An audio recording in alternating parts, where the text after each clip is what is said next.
Okay, so for the past month, I've been reading historical romance almost exclusively, and the second book I read while exploring the genre was called The Unlikely Pursuit of Mary Bennet by Linz McLeod. So, this is like a fun premise because it's basically a fan fiction that takes place like 4 or 5 years after the events in Pride and Prejudice, where Charlotte Lucas's husband, Mr. Collins, has unexpectedly died, and she sort of starts developing a relationship with Mary Bennet, who was like the weirdo sister. I ended up giving this 3.25 stars. I thought it was really cute.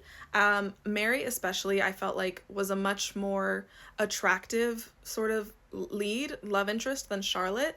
Um, but I liked that there was like an historically appropriate angst, while not experiencing any actual homophobia. Charlotte is definitely, she's coming to terms with her sexuality.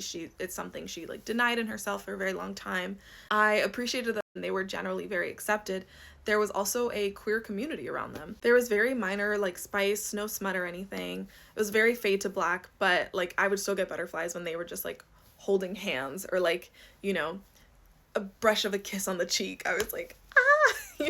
I would have rated this higher, but I felt like the prose was sometimes a bit inconsistent to me, and it would sort of pull me out of the time period trying to figure out like, is that something they would actually say?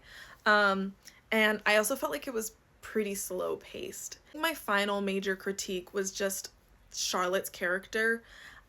She was so determined to see the worst in every situation, in every person, and in herself.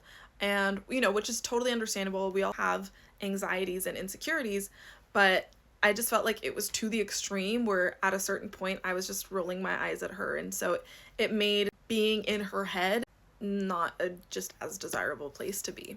But overall, if this is like a niche you're looking for, sapphic, Regency, romance, and if you love Pride and Prejudice, like I would still give this a shot. I would still try this because I felt like I still got, you know, little flutters, and so it gave me kind of a little bit of what it needed to.